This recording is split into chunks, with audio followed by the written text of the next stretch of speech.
Hello, this is William Hemphill, and I just want to talk a little bit about something I've been noticing lately in my therapy work. And that's when a couple is married, one member wants a divorce and the other member doesn't. Why I think that's important to understand is because you have two people at two different places for various unknown reasons. And who I really want to talk to first is the person that doesn't want the divorce. What I want to say to you is this. The hard part for you is you don't have control over decisions that your spouse makes. You might want to stay together. You might even believe in scriptural and covenantal reasons for staying together in relationship. Maybe you've even talked to your pastor or clergy and they've laid the scriptures out to you and said, hey, God said you should stay together. I've heard people say that. But the truth is, we have no control over the will of another person.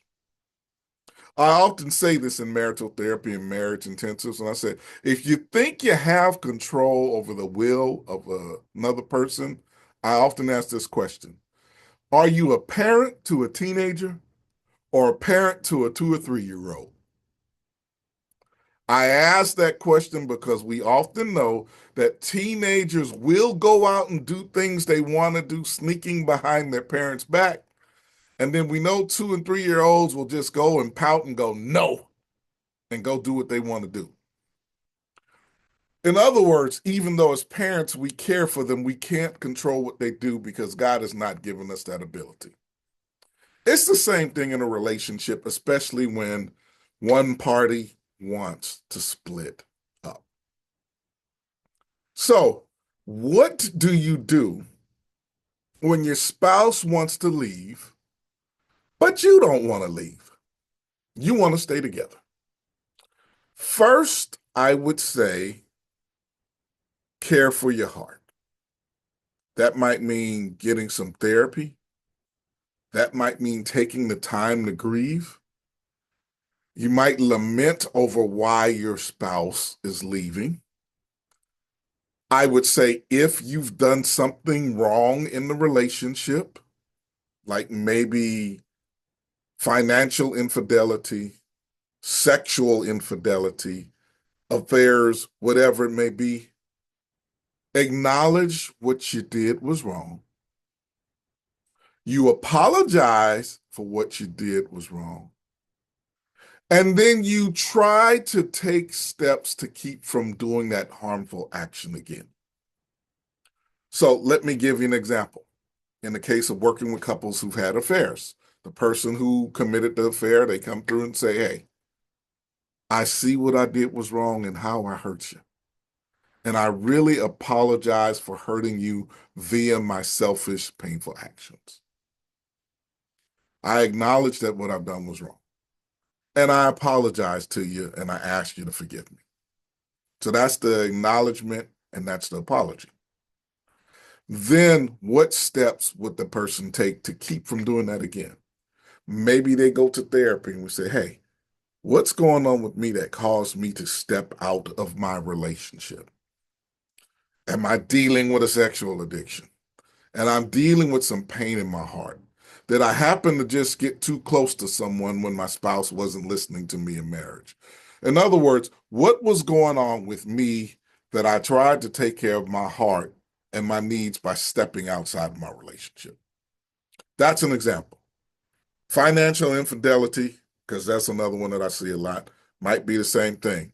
Hey, I apologize for taking the money out of the bank account that we had to use for our children's college fund, using that as an example, and spending it on a wild business investment. I apologize for doing that and not letting you know.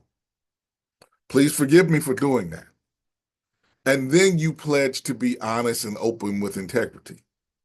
And being honest and open might mean, hey, opening up the books and the finances so that both members of the marriage relationship can see what the finances are collectively and individually, because that promotes transparency and discussion. It might also mean going to therapy or something to understand, why did I feel I needed to keep secrets from my spouse about our finances? So that's the example of the acknowledgement and apology and the actions to do to keep things from happening again. That's what the person can do who wants to stay in the relationship. The other thing the person can do is go to therapy and process their feelings about the fact that their spouse wants to leave. The painfulness, the grief, the sadness, all those things. What you can't do, however, is say, you gotta stay here, because you don't control that. I want to add something else to that. Why it's important for the person who does not want the relationship to end to do the work is so that you can walk in integrity, especially if you both are parenting children, because you don't want to use children as weapons in the relationship. Children are not designed to be weapons. They are designed to be cared for by both of their parents. And one of the worst things that someone can do to affect their children's mental health is for a parent to weaponize them against another parent. So I say, for the person who doesn't want the divorce, you can also learn to take care of yourself mentally, physically, spiritually, and emotionally, caring for your heart, doing the things you need to do so you can show up being the best person you can be, regardless of whether they stay together with you or not. And so I just wanted to share that for a couple minutes today, because I'm noticing a trend lately in my business of people who are coming in. One person wants a divorce, the other one doesn't. And so this time I'll talk to the ones who don't want the divorce. And I hope this is helpful to help you navigate in this season. Take care. Have a wonderful day.